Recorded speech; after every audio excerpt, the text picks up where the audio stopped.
Hi అండి. ఇవాల్టి video వచ్చేసి నేను బ్లౌజ్ స్టిచ్ చేస్తున్నాను. ఆ స్టిచ్చింగ్ చూసేయండి. పైపింగ్ ఆల్రెడీ మెయిన్ క్లాత్ అతికేసుకున్నాననమాట. పైపింగ్ క్లాత్ అనేది అతికేసుకొని స్టిచ్చింగ్ అయితే స్టార్ట్ చేశాను. ఆల్రెడీ స్టిచ్చింగ్ సగం వరకు అయిపోయిందిలెండి. ఓన్లీ హ్యాండ్ జాయింటింగు, పైపింగ్ వేయడం మాత్రం ఉంది. వీడియో నచ్చితే లైక్ చేయండి, సపోర్ట్ చేయండి, సబ్స్క్రైబ్ చేసుకోండి. అసలు ఈ వీడియోలో ఏం చెప్తుంది అక్క అని మీరు అనుకోవచ్చు కదా! చాలామందికి మిషన్ కుట్టాలంటే బద్ధకంగా ఉంటుంది.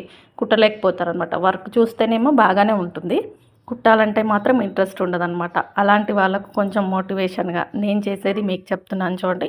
నేను దగ్గర దగ్గర ఒక 1 మంత్ వరకు సరిగ్గా కుట్టలేదనమాట. ఒకరోజు కుట్టడం, 3 రోజులు హాలిడే తీసుకోవడం అంటే కావాలని కుట్టకుండా కూర్చోవడం అయితే కాదండి. అటు ఇటు తిరగడం, ఫంక్షన్స్ అని అదని ఇదని తిరగడం వల్ల బట్టలన్నీ పెండింగ్ పడిపోయాయన్నమాట. అవన్నీ ఇప్పుడు స్టిచ్ చేస్తున్నాను. మనం ఎలా ఉండాలంటే మనము ఒక బయటి వాళ్ళ కస్టమర్స్ బట్టలు కుడుతున్నామంటే చాలా ఫాస్ట్‌గా ఉండాలనమాట. అంటే ఎప్పుడు ఎట్నుంచి ఏ అర్జెంట్ బ్లౌజ్ వస్తుందో తెలీదు. ఎప్పుడు వచ్చేవాళ్ళు సడెన్‌గా వచ్చేసి ఇప్పుడు కుట్టివ్వండి అని అడుగుతారు. అప్పుడు మనం ఫ్రీగా ఉండాలి. ముందున్న బ్లౌజులన్నీ అలాగే పెట్టేసుకొని, ఇవి ఇక్కడే పెట్టేసి మళ్ళీ అవి తీసుకుంటూ ఉంటాం. అవి పక్కనే ఉంటూ ఉంటాయి కదా! అలా ఉండకూడదు. మనం రెడీగా ఉండాలి ప్రతిదానికి అనుకుంటే మాత్రం ఎప్పటి వరకు అప్పుడు ఫినిష్ చేసుకుంటూ ఉండాలండి. కానీ ఒక షాప్ రన్ చేయాలంటే మాత్రం ఒక్కడమే స్టిచ్ చేయాలంటే చాలా కష్టం అనమాట. ఇప్పుడైతే నేను ఒక్కదాన్నే స్టిచ్ చేస్తున్నాను ప్రజెంట్‌గా. కొంచెం ఆ మధ్య కాలంలో వేరే ఇంట్లో కుట్టే అమ్మాయికి కట్ చేసి పంపిస్తున్నాను. కానీ కొన్ని మోడల్స్ బ్లౌజులు, కొన్ని బ్లౌజెస్ ఏమవుతున్నాయంటే పొరపాటు జరిగిపోతుందనమాట. మిస్టేక్స్ వస్తున్నాయి. ఇంక అందుకని నేను మళ్ళీ ఇవ్వడం లేదనమాట. ఏంటంటే కస్టమర్ నుంచి మనకి సరిగ్గా కుట్టలేదు అనే నేమ్ వచ్చిందనుకోండి, అది అలాగే పడిపోతుందనమాట. మనం ఒక్క బ్లౌజ్ పాడు చేసినా కూడా ఊరంతా తెలుస్తుంది. బ్లౌజ్ ఇచ్చాను పాడు చేసింది అని చెప్పేసి. అదే మనం 10 బ్లౌజులు మంచిగా కుట్టినా కూడా 10 బ్లౌజులు నాకు మంచిగా కుట్టిందని కూడా చెప్పరండి. నిజంగా చెప్తున్నాను. ఈ విషయంలో అయితే నాకు ఒక సెల్ఫిష్ కస్టమర్ ఉందనమాట. ఏంటంటే ఎక్కడికి వెళ్ళదు, నా దగ్గరకే వస్తుంది బ్లౌజులు తీసుకొని. కానీ చాలామంది తనని అడుగుతారంట, ఎవరి దగ్గర స్టిచ్ చేయించుకుంటున్నావు మాకు చెప్పు అని వాళ్ళ ఊర్లో అడిగితే అస్సలు చెప్పదంటండి. చెప్తుంది మళ్ళీ నాకొచ్చి. చాలామంది ఎక్కడ కుట్టించుకుంటావు అని అడిగితే నేను ఇక్కడ కాదు వేరే ఊర్లో కుట్టించుకుంటానని చెప్తానని చెప్పేసి అలా కూడా ఉంటారనమాట. ఎందుకు చెప్పొచ్చు కదా, నాకు వర్క్ పెరుగుతుందంటే, నేను చెప్పను నాకే కుదరాలి బ్లౌజెస్ అంటే చాలా సెల్ఫిష్ అనమాట. చాలా సెల్ఫ్గా ఆలోచిస్తుంది, తనకే బాగుండాలని చెప్పేసి అలా ఉంటారు. కాబట్టి మనం మంచిగా కుట్టినా కూడా పలానా వాళ్ళు మంచిగా కుడుతున్నారని చెప్పరండి కొంతమంది.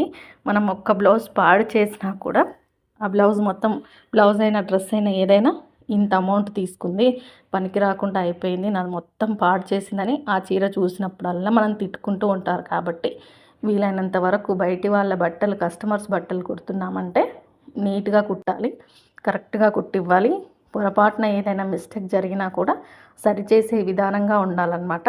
అలాగే బట్టలు తీసుకొని ఎక్కువ రోజులు పెట్టేసుకొని మన ఇష్టం వచ్చినప్పుడు ఇస్తామంటే కుదరదండి.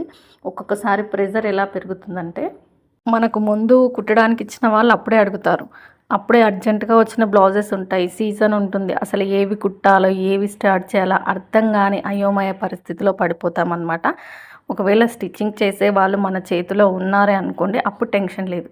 ఏంటంటే మనం కట్ చేసి ఇస్తాం, వాళ్ళు కుడతారు. కానీ బుకింగ్ మనమే చూసుకోవాలి, కటింగ్ మనమే చూసుకోవాలి, దాని ఫినిషింగ్ ప్రతిదీ ఫికో ఫాల్ అన్నీ మనమే చూసుకోవాలంటే మాత్రం ఎంత ఫాస్ట్గా ఉండాలి అంటే ఎంత మైండ్ పీస్ఫుల్గా ఉండాలనేది అర్థం చేసుకోండి. ఇక్కడ అదంతా ఒక్కరి వల్ల అవుతుందంటే అవ్వదండి, కష్టమే. కానీ నేనైతే చాలా వరకు మెయింటైన్ చేస్తూ వస్తున్నాను అనమాట. ఒక 7-8 నెలల నుంచి ఒక్కదాన్ని నెట్టుకుంటూ వస్తున్నాను. కానీ నేను ఎందుకు వర్కర్ని పెట్టుకోవట్లేదు అని అంటే, నాకు నచ్చాలి ఫస్ట్.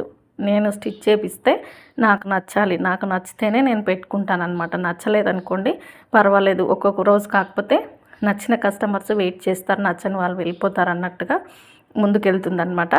కానీ ఇద్దరు కుట్టే వర్క్ అండి.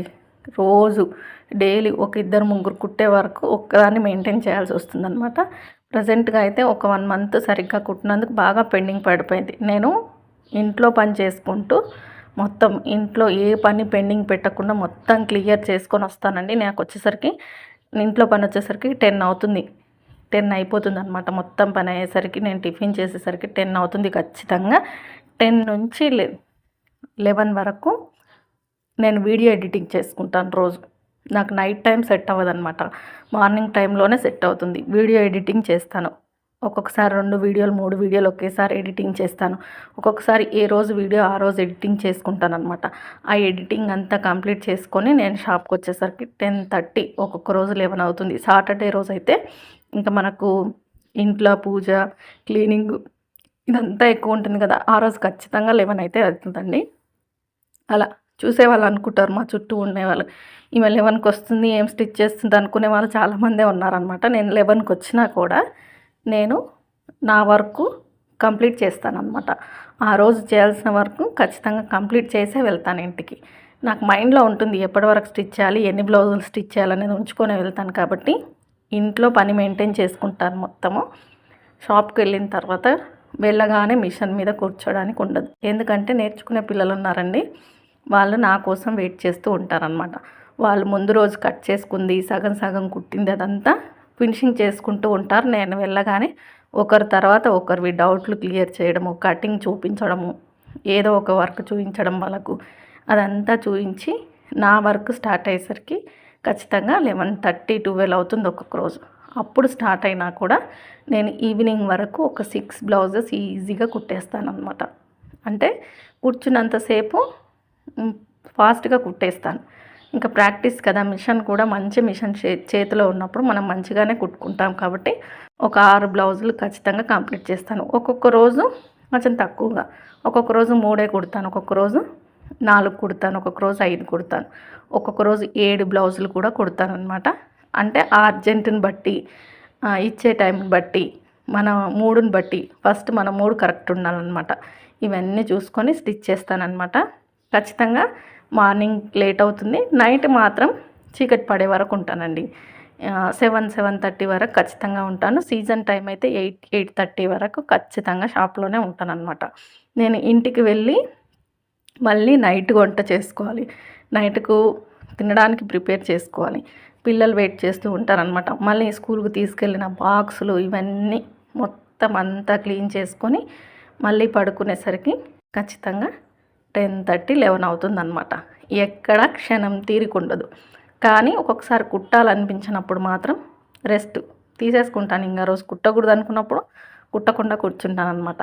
కానీ ఏమవుతుందంటే కస్టమర్స్ దగ్గర నుంచి మాట తెచ్చుకోను. వీలైనంత వరకు కంప్లీట్ చేయడానికే ప్రయత్నిస్తానన్నమాట. నా శాయశక్తుల ప్రయత్నం చేస్తాను. ఎందుకంటే కస్టమర్స్ వచ్చేసి మీరు కుట్టలేదు నా బట్టలు ఇచ్చేయండి అనేంత వరకు తెచ్చుకోనన్నమాట. నా దగ్గరకు వచ్చేవాళ్ళు నన్ను అర్థం చేసుకొని వాళ్ళకు ఒక నెల రోజుల ముందు అవసరం ఉంటే ముందే తెచ్చిస్తారండి. నా కంటిన్యూగా వచ్చేవాళ్ళు ఏంటంటే వాళ్ళకి తెలుసు బ్లౌజులు ఎక్కువగా ఉంటాయి కాబట్టి ఒక్కతే స్టిచ్ చేస్తుందని అర్థం చేసుకొని ఒకరిద్దరు ఉంటారు, బ్లౌజులు పంపించేస్తారు నా దగ్గరికి. వాళ్ళకు ఒక 3-4 రోజులు అవసరం ఉన్నాయి అన్నప్పుడు ఫోన్ చేసి చెప్తారండి, అక్క నాకు ఫంక్షన్ ఉంది 3-4 రోజులలో బ్లౌజులు కావాలి రెడీ చేయని. నాకు టైం ఇస్తారు. చూడండి ఇంత మంచి కస్టమర్స్ని నేనైతే సంపాదించుకున్నాననే చెప్తానన్నమాట. ఎంత మంచి వాళ్ళు ఉన్నారంటే ఒకరొకరు. నేను కుట్టి మర్చిపోతాను కొన్నిసార్లు. కంటిన్యూగా వచ్చే వాళ్ళమే ఎక్కువ మట్టుకు రాయనండి. ఎందుకంటే వాళ్ళు ఏం చేస్తారంటే ఒక బ్యాగ్ తీసుకెళ్తారు, ఇంకొక బ్యాగ్ తెస్తారు, ఒక 4 చీరలు తీసుకెళ్తారు, ఇంకా 4 చీరలు తీసుకొస్తారనమాట. అలాంటి వాళ్ళవి నేను ఇవి ఇస్తూ ఉంటాను. అవి తీసుకున్నప్పుడు రాయను, వాళ్ళే గుర్తు చేసి మరీ అమౌంట్ ఇచ్చిపోతూ ఉంటారనమాట. నిజంగా అలాంటి వాళ్ళు నాకు దగ్గర ఒక 10 మెంబర్స్ వరకు ఉంటారనమాట. కొన్నిసార్లు అనిపిస్తుంది ఇంత ప్రెజర్ పెట్టుకొని ఇంట్లో పని ఇదంతా పెట్టుకునే కంటే ఈ 10 మంది కస్టమర్స్ని కంటిన్యూ చేస్తే సరిపోతుంది కదా అని ఎప్పుడైనా ఫ్యూచర్లో నేను మిషన్ కుట్టడం ఆపేయాలి అనుకున్నప్పుడు మాత్రం వీళ్ళని మాత్రం వదులుకోకూడదని డిసైడ్ అయి ఉన్నానన్నమాట. కానీ ఎప్పుడైనా సరే మనము కస్టమర్ దగ్గర నుంచి మాట తెచ్చుకోకూడదు అనమాట. వీలైనంత వరకు వాళ్ళని సాటిస్ఫాక్షన్ చేస్తేనే నెక్స్ట్ మన దగ్గరకు వస్తారు, రావడానికి ఇంట్రెస్ట్ చూపిస్తారు, మనం లేట్ చేసిన టైం ఇస్తారు, మనని అర్థం చేసుకుంటారనమాట. అలాంటి వాళ్ళని మనం సంపాదించుకోవాలి. రోజుకు ఒకసారి 2 సార్లు వచ్చి మన దగ్గరికి కస్టమర్స్ మళ్ళీ వెళ్ళిపోతున్నారు అనుకోండి, మన దగ్గర ఏదో ఒక లోపం ఉందని అర్థం చేసుకోవాలి. స్టిచ్చింగ్ అయినా కరెక్ట్ చేయకపోవచ్చు, మనం మాట్లాడే విధానమైనా కరెక్ట్ ఉండకపోవచ్చు, లేదా రేటు విషయంలో అయినా ఏదో తేడా ఉండొచ్చండి. ప్రతిదీ గమనిస్తారనమాట వాళ్ళు. మనం వాళ్ళతో మాట్లాడే విధానం కరెక్ట్గా ఉండాలి. అలాగే మనకి ఎంత కష్టమైనా పర్వాలేదు, వాళ్ళు చెప్పిన మోడల్ స్టిచ్ చేయడానికి కూడా రెడీగా ఉండాలన్నమాట. అటువంటప్పుడు వాళ్ళ అమౌంట్ విషయంలో కొన్నిసార్లు తక్కువ ఇస్తాం, ఎప్పుడు నీ దగ్గరికే వస్తామన్నప్పుడు కూడా మన కష్టం వాళ్ళకి అర్థమయ్యే విధంగా చెప్తే ఫస్ట్ టైం ఇవ్వకపోవచ్చు, కానీ నెక్స్ట్ టైం ఖచ్చితంగా ఇస్తారండి. ఎలా అంటే మనం చేసే వర్క్‌ని చూస్తారు వాళ్ళు. కరెక్ట్‌గా ఉంది, నీట్ ఫినిషింగ్ ఇచ్చారు, మనకు బ్లౌజ్ సెట్ అయ్యింది, డ్రెస్ సెట్ అయింది అనుకుంటే మాత్రం ఎంతైనా అమౌంట్ ఇస్తారు కొంతమంది. కొంతమంది ఉంటారులెండి ఎక్కడ పోయినా కూడా బార్గెయిన్ చేస్తారనమాట. వాళ్ళు పెట్టుకుంటారు మైండ్‌లో ఎక్కడికెళ్ళినా కూడా బేరాలు ఆడడం అలవాటనమాట. అలాంటి వాళ్ళని కొంచెం వదిలించుకోవడం బెస్ట్. కాకపోతే మన మన లోపం లేకుండా మనకు వర్క్ రావట్లేదు, మనం స్టిచ్ చేయలేకపోతున్నాము, వర్క్ ఉన్నా కూడా స్టిచ్ చేయలేకపోతున్నామంటే మనలో ఏదో లోపం ఉందనమాట. హెల్త్ ఇష్యూస్ ఉంటే సెట్ చేసుకోండి హెల్త్ కరెక్ట్ చేసుకోండి. హెల్త్ ఇష్యూస్ లేకుండా కూడా బద్ధకంగా వర్క్ తీసుకొని పక్కన పెట్టేసి నిర్లక్ష్యం చేశామంటే మాత్రం మనకు ఫ్యూచర్‌లో వర్క్ అనేది ఉండకుండా పోతుందనమాట. రేట్ విషయంలో కూడా చాలామంది ఒక మోడల్ స్టిచ్ చేస్తే మీరు బొటిక్ లెవెల్‌లో ఫినిషింగ్ ఇచ్చి అమౌంట్ ఎక్కువగా తీసుకోండి. కానీ మామూలుగా ఇష్టం వచ్చినట్టుగా పోగులు కనిపించేటట్టు, దారాలు కనిపించేటట్టు స్టిచ్ చేసి కూడా వందలు వందలు తీసుకుంటే అది మనకు అతకదు. నిజంగా చెప్తున్నాను.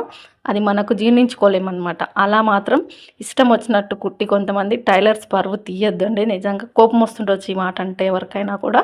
కానీ మనం రూపాయి ఎక్కువగా తీసుకుంటున్నామంటే దానికి తగ్గట్టుగా స్టిచ్ చేసి ఇవ్వాలి, దానికి తగ్గట్టుగా ఫినిషింగ్ ఇవ్వాలన్నమాట.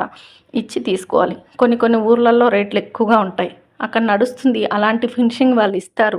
నీట్ ఫినిషింగ్ ఇచ్చి ఆ రేట్ తీసుకుంటారు. కొన్ని కొన్ని ఊర్లలో చాలా తక్కువ, ఎంత నీట్గా కుట్టినా కూడా తక్కువ రేటుకి కుడతారనమాట. అంటే ఆ ఏరియాని బట్టి రేట్ చేంజ్ అవుతుంది, మోడల్ని బట్టి రేట్ చేంజ్ అవ్వదు, ఏరియాని బట్టి రేట్ చేంజ్ అవుతుందన్నమాట. కాబట్టి మనం ఎక్కువ అమౌంట్ తీసుకోవాలి స్టిచ్చింగ్లో అనుకుంటే మాత్రం కూడా మనం ఆ ఫినిషింగ్ కూడా అలా మెయింటైన్ చేసి ఇవ్వాలన్నమాట. చేసిచ్చి అమౌంట్ తీసుకోవాలి. ఊరికే కొంతమందిని చూస్తుంటాను, నా దగ్గరికి ఎవరి దగ్గర కుట్టించిన బ్లౌజ్ వస్తే దానికి ఏమీ ఉండదు, ఎక్కడ పోగలు అక్కడ కనిపిస్తూ ఉంటాయి. ఎంత ఇచ్చారు ఈ బ్లౌజ్ కంటే 500 600 చెప్తూ ఉంటాను అనమాట. నేనైతే నేను తీసుకుంటాను, అమౌంట్ దగ్గర కాంప్రమైజ్ అవ్వను. అలాగే నేను మోడల్స్ అడిగినప్పుడు వాటి ఫినిషింగ్ వాటికి ఇచ్చేసి అంతే నీట్గా స్టిచ్ చేసి దానికి నా కష్టానికి తగ్గ అమౌంట్ తీసుకుంటానన్నమాట. ఇది కూడా ఒక పాయింటే కస్టమర్స్ రావడానికి. మరీ తక్కువ తీసేసుకొని స్టిచ్ చేసామనుకోండి, అది కూడా వాళ్ళకి అలవాటు అయిపోతుందన్నమాట. వీళ్ళు తక్కువ కొడుతున్నారని చెప్పేసి కుప్పలు కుప్పలు బట్టలు వచ్చేస్తాయి. అది కాదు, మన కష్టానికి తగ్గట్టు తీసుకోవాలి, కస్టమర్ దగ్గర నుంచి మాట రావాలి. ప్రతిదీ మైండ్లో పెట్టుకొని పని చేస్తేనే ఈ ఫీల్డ్లో ముందుకు వస్తామన్నమాట. ఇది మనం బొటిక్లోనే వెళ్ళి నేర్చుకోవాల్సిన పని లేదు, మనం ఫ్యాషన్ డిజైనరే నేర్చుకోవాల్సిన పని లేదు. మనకు డ్రెస్సులు బ్లౌజులు కుట్టడానికి వచ్చినా కూడా ఒక ఇంటిని మెయింటైన్ చేసుకోవచ్చు. ఈ వర్క్ పైన ఒక ఇంటిని ఈజీగా మెయింటైన్ చేయొచ్చు. మన చేతిలో రూపాయి అనేది ఉంటుందన్నమాట. మనం ధైర్యంగా ఒక వస్తువు కొనుక్కోగలుగుతామంటే మనకు వచ్చిన వర్క్ మనం చేయగలగాలి. బద్ధకంగా అస్సలు ఉండకూడదు. బద్ధకం అనేది ఒక రోగం లాంటిది మనిషికి. ఆ రోగాన్ని మనం వదిలించుకోవాలన్నమాట. వదిలించుకొని డైలీ మీరు 2 స్టిచ్ చేస్తే 2 స్టిచ్ చేయండి. లేదు రోజు 3 స్టిచ్ చేస్తామంటే 3 స్టిచ్ చేయండి. 10 స్టిచ్ చేయాలని ఏమీ లేదు. వాళ్ళు 100 స్టిచ్ చేస్తున్నారు, నేను 100 స్టిచ్ చేయాలని ఏమీ లేదు. మనకు చేతనైనంత మన వర్క్ మనం చేసుకుంటూ వెళ్తే అదే అలవాటు అయిపోతుంది. మీరు ఒక 3 నెలలు ప్రయత్నం చేసి చూడండి. తర్వాత మీరు ఖాళీగా కూర్చోమంటే కూడా కూర్చోలేరనమాట. కాబట్టి టైలరింగ్ అనేది మామూలు విషయం కాదు. ఈ రోజున చాలామందిని వాళ్ళ కాళ్ళ మీద వాళ్ళని నిలబెడుతున్న ఒక వృత్తి, ఒక జాబ్ లాంటిదే ఇది కూడా. మీకు ఈ వీడియో ఎంతో కొంత నచ్చుంటే లైక్ చేసి సపోర్ట్ చేసి సబ్స్క్రైబ్ చేస్తారని అనుకుంటున్నాను. వీడియో చివరి వరకు చూసిన ప్రతి ఒక్కరికి థ్యాంక్ యూ సో మచ్ అండి.